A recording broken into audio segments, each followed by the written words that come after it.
नमस्कार, आप देख रहे हैं यूपी टीवी 7। गुरुद्वारा बाबा नामदेव में होली के पावन त्योहार पर भक्ति व पंजाबी सभ्यता से ओतप्रोत होला महला संगत जोड़ मेला मनाया गया।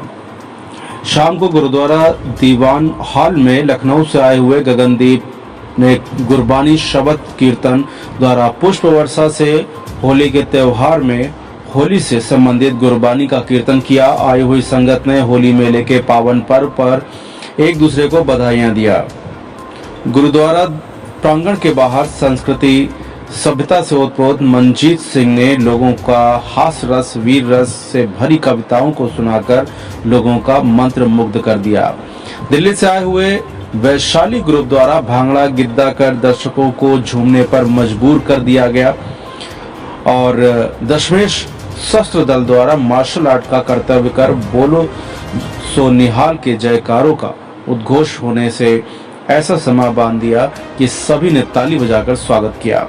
इस अवसर पर दिल्ली सिख गुरुद्वारा प्रबंधक कमेटी द्वारा 1984 की विधवाओं को चेक वितरित किए गए। 21 तारीख की शाम को कानपुर से अमृतसर दरबार साहिब जाने वालों का सम्मान भी किया गया।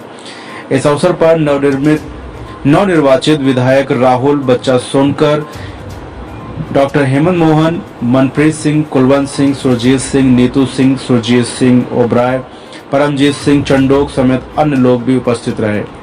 फिलहाल आप सुरक्षित रहिए और जुड़े रहिए यूपी टीवी 7 से। नमस्कार। मोहल्ला का आयोजन किया गया है, किस तरीके के यहाँ पर कार्यक्रम प्रस्तुत किया जाएंगे? सिख पंजाबी सभ्यता से ओतप्रोत होले महल्ले का प्रोग्राम गुरुद्वारा बाबा नामदेव में पहली बार कानपुर में बड़े स्तर पर हो रहा है, जहां गुरबाणी के कीर्तन से हम संगतों में गुरु गोविंद सिंह जी द्वारा होले महल्ले का महत्व समझाते हुए उनकी वाणी से जोड़ने का प्रयास कर रहे हैं। वैसे ही पंजाबी संस्कृत सभ्यता सिखों की जो भांगड़ा गिद्दा कवि और विशेष जो गुरु गोविंद सिंह जी को प्रिय था मार्शल आर्ट गतका, जो कैसे अपनी रक्षा करनी है, सुरक्षा करनी है और किसी मजलूम पे अगर कोई आँच आ जाए या कोई बुरी नीयत से देखे तो उसकी कैसे मदद करनी है और युद्ध में कैसी आपकी ललकार हो, बोले सो निहाल हो,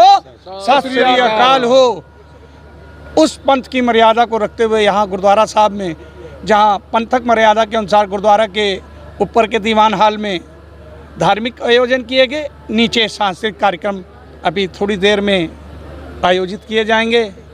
बहुत बहुत आपका धन्यवाद। होली की बहुत बहुत शुभकामनाएं। इस गुरुद्वारा साहब में सातों चरणों के लिए मोदी योगी की सरकारों के लिए भारतीय जनता पार्टी के प्रचंड बहुमत के लिए जो 7 पाठ रखे थे वो निर्विघ्न समाप्त हुए और हमारी अरदास आप जानते हैं कि पूरी हुई। इस खुशी को भी आज हम भारतीय जनता पार्टी के कई विधायकों को नामचीन चीज़ों को बुलाकर और उन कार्यकर्ताओं को जिनके बदौलत आज योगी मोदी पूरे शहर में हो रहा है, उनको बुला के सम्मानित करेंगे। सुरजीत सिंह ओबराय जी, दिल्ली से पीछे हो जा करो थोड़ा भाई। दिल्ली से गुरुद्वारा प्रबंधक कमेटी द्वारा 1984 में विधवाओं को मदद के लिए जो 11-11 हज़ार के चेक दिए जाते थे वो आज यहाँ पे वितरित भी किए जाएंगे। और हम लोग फिर पुनः मांग करने जा रहे हैं कि एसआईटी के दोषी उनको अगर 15 या 20 दिन के अंदर सरकार जेल नहीं भेजती है तो हमें मजबूरी भारतीय जनता पार्टी के वरिष्ठ पदाधिकारियों से मिलकर उत्तर प्रदेश के बारे में बताना पड़ेगा कि किसी तरीके से जब आपने एसआईटी शुरू करी, उसकी जांचें शुरू हुई कि उसके लिए विशेष रूप से सुरजीत सिंह ओबराय जी मेहनत करके आज किसी मुकाम में पहुंचे तो उसको मिलना चाहिए। क्योंकि आप देश का माहौल समझ रहे हो, कोई कश्मीर फाइल को रो रहा है, कोई गोधरा को रो रहा है, कोई अयोध्या को रो रहा है, हम किसको रो रहे हैं? हम तो 1984 से बराबर रो रहे हैं। 127 आदमियों के कातिल हमारे बीच में बैठे हैं। अब अगर वो नहीं न्याय होगा तो हम न्याय लेना जानते हैं, हमारी एक जिंदा खून है जी। मांगों पूरा होता है जी, वाहे ग्रुप पूरा करते हैं जी। ऐसे में जो रूस और यूक्रेन का युद्ध हो रहा है लगातार, हम मेरा महायुद्ध हो गया है, ऐसे में किस तरीके से आप लोग अरदास करेंगे? देखिए, ये एक आध्यात्मिक दृष्टि से देखो तो ये उसी का खेल है। क्या करना वो चाहता है ये वो बेहतर जानता है। हम लोगों को यही कहा गया, तेरा किया मीठा लागे। हम उस भाणे को स्वीकार करते हैं और ये तो जिसने गलत काम करने के लिए परमाणु या ये बनाए हैं हथियार, तो इसका उपयोग हो तो होगा ही, चाहे उसके ऊपर हो, चाहे दुश्मन के ऊपर हो, चाहे अपने मीत पे हो। ये हम लोगों का मसला नहीं है, हम तो अपनी समस्याओं से नहीं जूझ पा रहे हैं, तो हम दूसरे देशों को क्या देखें। हमें इस पर कोई टिप्पणी नहीं करनी है। हाँ, यूक्रेन को और पुतिन को, यूक्रेन को मान जाना चाहिए था, ये उसने गलती की। किसी का देश हित जो सिंहासन पे बैठा है उसको आम नागरिक के जनहित में कदम मांग, अगर माफ़ी मांग लेता, नाटो में ना जाता, तो क्या उसकी दुकान बंद हो गई थी या वो राष्ट्रपति पद से नीचे आ गया था। उसने अच्छे भले एक महल को, ऐसा महल जिसको देखने के लिए दुनिया तरसती थी, उसको बर्बाद कर दिया, तो इतिहास उनको कभी माफ़ नहीं करेगा। मैं सुरजीत सिंह ओबराय, चेयरमैन बाबा नामदेव गुरुद्वारा कमेटी।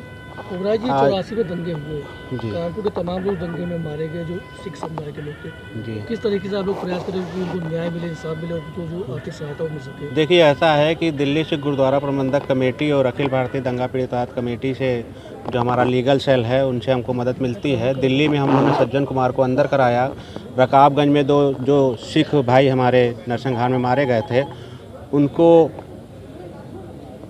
खिलाफ, कमलनाथ के खिलाफ, उनके खिलाफ जो है गवाहियाँ कराई गई। और कानपुर में भी एसआईटी गठित हुई और 127 लोग जो मारे गए थे उनके लिए करीब 67 लोग चार्जशीटेड हो चुके हैं।